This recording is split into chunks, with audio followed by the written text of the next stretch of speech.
Over 10,000 patriots will gather in Birmingham tonight for what Reform UK promises is the biggest political rally in 15 years. And before the party reported its top-performing MP Rupert Lowe to the police, the momentum was undoubtedly with Nigel Farage's insurgent force. But what hasn't been reported until now is the chilling effect of the party's hyper-vigilant vetting policy, which I have spent weeks looking into. Hundreds of loyal party members and activists, including many in local branch leadership positions, have not passed the stringent, I believe, over-the-top new standards, which include, by the way, a complete rejection if you have expressed any support at any time online for Tommy Robinson. Senior party officials tell me there are growing fears the paranoia over vetting is causing top talent to walk out the door. Listen to this. I have learned a top female businesswoman recently failed vetting and was rejected as a candidate because as a 16-year-old, she was convicted of shoplifting. Now, shoplifting is a terrible scourge on society, although we know it's legalized these days. But decades on, this businesswoman has turned her life around. She has become a role model citizen. Surely the sort of rags to riches story that would make her an inspiring Reform UK candidate. But no. This system also means that one of 4 Reform MPs, James McMurdoch, whose teenage assault conviction has been spoken about far too much in the MSM, and I will not go into it today, but it means he would also not pass vetting.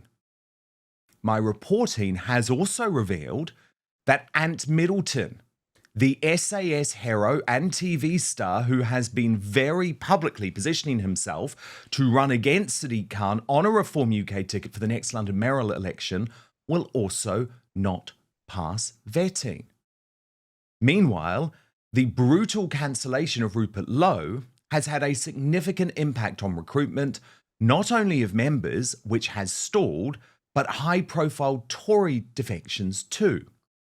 A source close to the former Home Secretary, Suella Braverman, has told me that she was mortified watching the treatment of Rupert Lowe and has now openly asked allies why on earth she would take the risk of the same thing happening to her. And while the poll ratings have remained relatively steady, although there is a clear halt of momentum, some think the soul of Reform UK is being ripped out.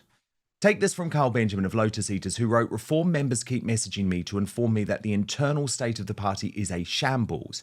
He pointed to an example of an entire board resigning in protest.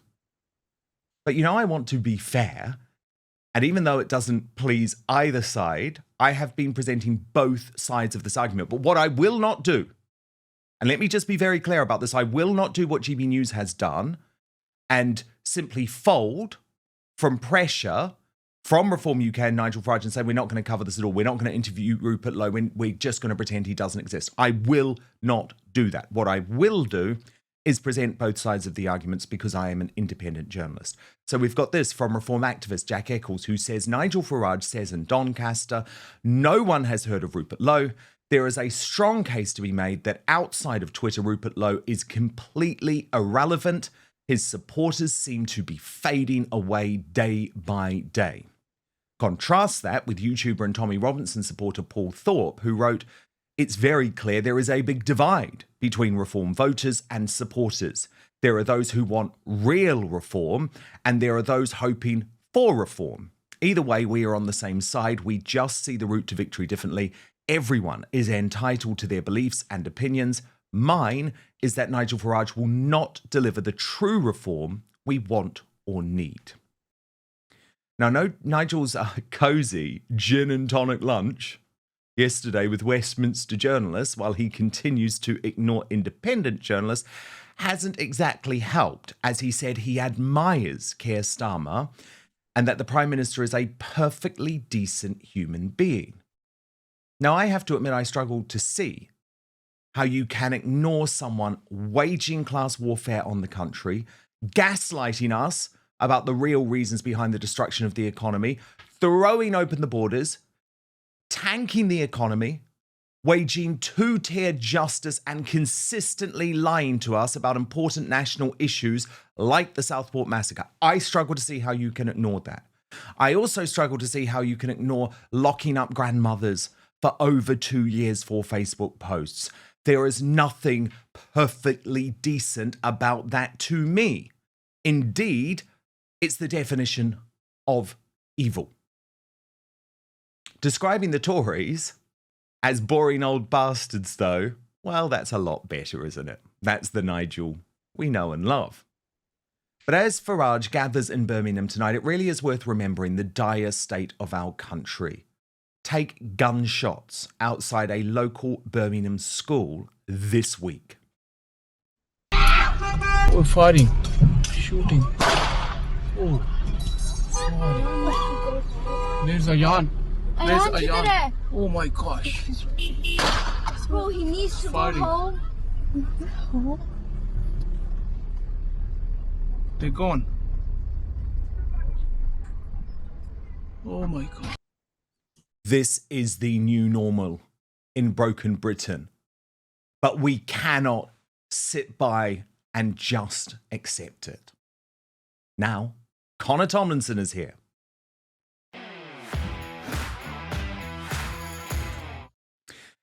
Connor, great to have you here. Of course, contributor at Courage Media and co-host of the Deprogrammed podcast for the New Culture Forum. So, Connor, I guess most of the attention publicly and in the independent media has been focused on this growing civil war sparked by reporting Rupert Lowe to the police. But actually, behind the scenes in the party, what my reporting shows is that there is serious unease about this new vetting policy, which seems to just rule out so many patriots, often from running as a candidate, but sometimes, Connor, from even being able to be a member of the party. Yes, hello Dan, pleasure as always. And it feels like I only ever get to talk to you under dark and gloomy circumstances, but it's sadly necessary. not much fun, is there? I had a friend who put themselves forward actually to be a local council candidate, and he was selected, but his application was flagged because the vetting process is so rigorous that he had a couple of swear words in a few Facebook posts, and it flagged that.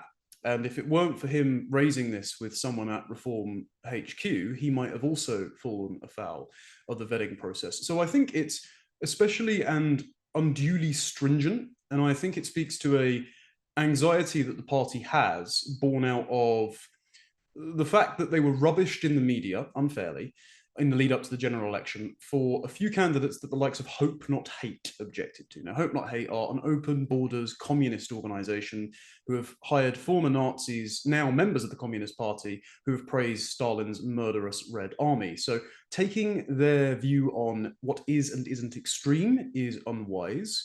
However, the party did, and it did deselect some candidates because of this. And so now I think that the party is kicking into overdrive, worried about potential smears from the mainstream media and whether or not this could impact polling and their chances at the next election, and is being overzealous in preventing candidates from getting through the net. And this will lead it to softening over time. And this will be justified as, well, we need to do this in order to win more of the vote share. The perfect example of this is the new candidate for Runcorn, which is Sarah Pochin. As you've already discussed on your show, Dan, when she was mayor in 2021, she attended a Pride event full of drag queens and also attended a refugees welcome event for Afghans and Syrians.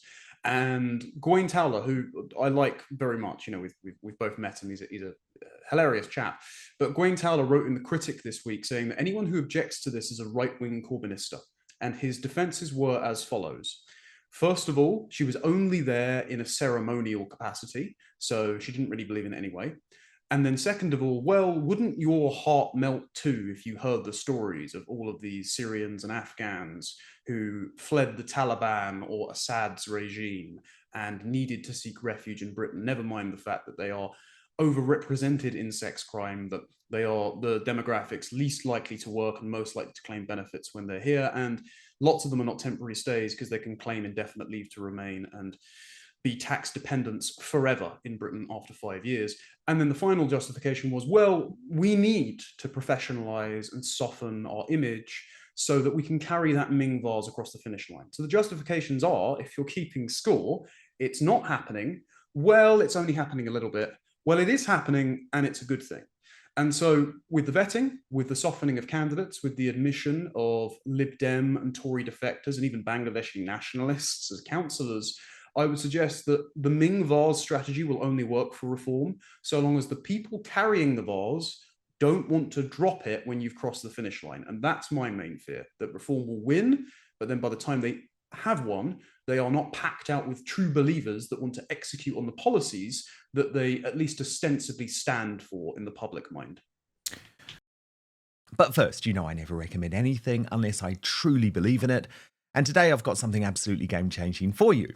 Have you ever stopped to think about how crucial comfort is, especially down there? Well, let me tell you, today's Outspoken is proudly sponsored by Sheath Underwear, the revolutionary brand shaking up men's comfort across the globe. And here's what makes it even better. Sheath was founded by a brilliant US Army veteran, Robert Patton, while he was serving in Iraq back in 2007. So that's right, this isn't just an underwear brand. It was designed for the toughest conditions imaginable. Patton was battling relentless heat and discomfort in full combat gear, and he thought there has to be a better way. And there is, because he created it. Let's be honest, traditional underwear just doesn't cut it anymore. Sheath's innovative dual pouch design ensures your comfort all day long, keeping things separate, cool and fresh. Imagine your essentials being comfortably cradled away from unwanted friction and heat. Trust me, it is a genuinely transformative product. I have tested it at the gym, on long days at work, and I'm telling you, once you've experienced Sheath, there simply is no turning back. They're stylish, they're supported, and they deliver unmatched comfort. It's like upgrading from economy to first class, but for your underwear. So right now, I'm offering you a 20% discount. It is exclusive at sheath.com. So 20% off your entire order. All you have to do is use my special promo code Outspoken at checkout. Sheath is the perfect present, by the way, if you're looking for something for your husband, your son, your brother, or hard to buy for mates. But if you are a lady and you end up on the website, you will see there are female versions available too. This is really cool as well. Sheath, did you know, was the first official underwear of the UFC. So you can go to sheath.com or just click on the link below, enter Outspoken on checkout, and then you can thank me later when you're feeling comfortable, confident, and ready to tackle anything your day throws at you. Sheath underwear, redefining comfort one pair at a time. But now, back to the show. What do you make of the fact that this vetting policy, Connor, according to my reporting anyway, means that Ant Middleton won't be able to stand against Sadiq Khan for the London mayoralty? He's obviously got a really colourful history, Ant, but he's been openly lobbying for that role, and he was even out in DC, as you were, but he was there hanging out with Nick Candy and Farage at the inauguration. So it's like, what, you can have this guy at your social parties, but he's not able to stand? I think he will be able to stand, because the definition of sovereignty, Dan, is he who can decide the exception. And I think the ability to unilaterally decide exceptions is the reason that Farage has not democratized the party, as quite a lot of local branch chairmen and the likes of Ben Habib would like him to. Now, I have my criticisms of the way that reform is being run. As I have said time and time before, I think if you have 53% of Green Party voters wanting to conduct mass deportations of illegal sex criminals, I think you only stand to gain by strengthening your migration rhetoric. But that aside, I'm actually not one of these people that's calling for the party to be democratized on principle. I think you can actually run a party pretty effectively as a kind of monarch over a mini fiefdom. The problem is, at the moment, is a lot of people want to democratize the party, not because they want to get rid of Nigel Farage necessarily, but because they feel the people around Farage or his co-director Zia Yusuf are not running the party competently, and so they want more of a say in its affairs. All of that to one side, I think the party structure, Farage being the director, being the king of reform, the undisputed leader, means that even if it's hypocritical, even if Ant Middleton on paper violates the vetting procedure, Farage will just wave that away and say, this is a little indiscretion, and we're going to run him as a candidate to unseat the unpopular Mayor Khan anyway. So I agree with you. It's a violation of their stated principles as per the vetting procedure, but I wouldn't be shocked if they let Ant Middleton do it. Yeah, well, that's what I assumed, Connor. But as I say, in my reporting over the past few weeks, what's interesting is that I'm being told, no, they won't allow him to run, which I think is a mistake. But there you go. They seem to be very, very determined to stick to these tough policies. Now, we see Suella Braverman there with her husband, who has, of course, defected to Reform UK. But what do you think about the fact that high-profile potential defectors, not just from the Tory party, by the way, Connor, but business people have seen what happened to Rupert Lowe and said, hang on a moment, if they're going to do that to him, why on earth would I take the risk of them doing that to me? In Suella's case, maybe it's better to hang around in the Conservative Party, see if Robert Jenrick becomes leader.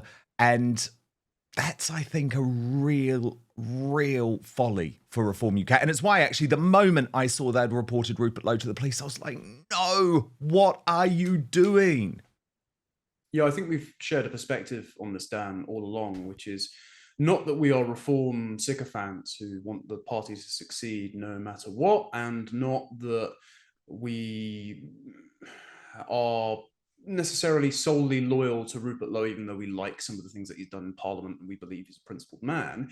It's that our criticisms of Reform have been levelled at Reform because we have said their actions in the last few weeks will prevent them from being as effective in government, even if they maintain momentum in the polls and they win. Because the type of talent you're going to attract now are people who are naked careerists, sycophants, and who are willing to subordinate their principle and even their own instinct for self-preservation to sticking in there, staying quiet, saying whatever the party wants to hear so that they can get a safe seat and become an MP or maybe even succeed Farage in the future.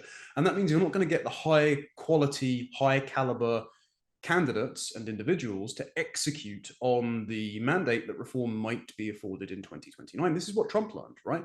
Trump, for all of his egomania as accused by his critics and detractors in mainstream media, it's actually pretty magnanimous. I mean, J.D. Vance called him a fascist in 2015.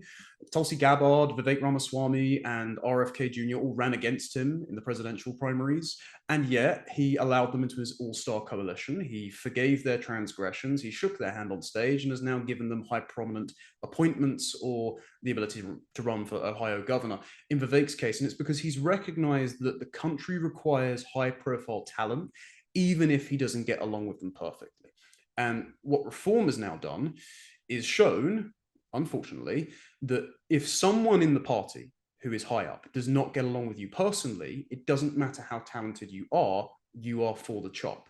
And the most fatal mistake here was made not by Zia Yusuf in reporting Rupert Lowe to the police, which I think is reprehensible, and I wouldn't be shocked if Rupert Lowe is cleared very soon, because if it took you 4 months to report said threats, they were neither imminent nor credible, let's put it that way. I think the most fatal mistake was made by Nigel Farage, who seems to have taken Zia Yusuf at his word as co-director and didn't know that he was going to be reported to the police ahead of time, but because he is his co-director, has come out and said, I am sure that Reform has acted properly and that all the procedures were followed, and has written in the Telegraph defending the decision, even though it looks like very much the wrong one.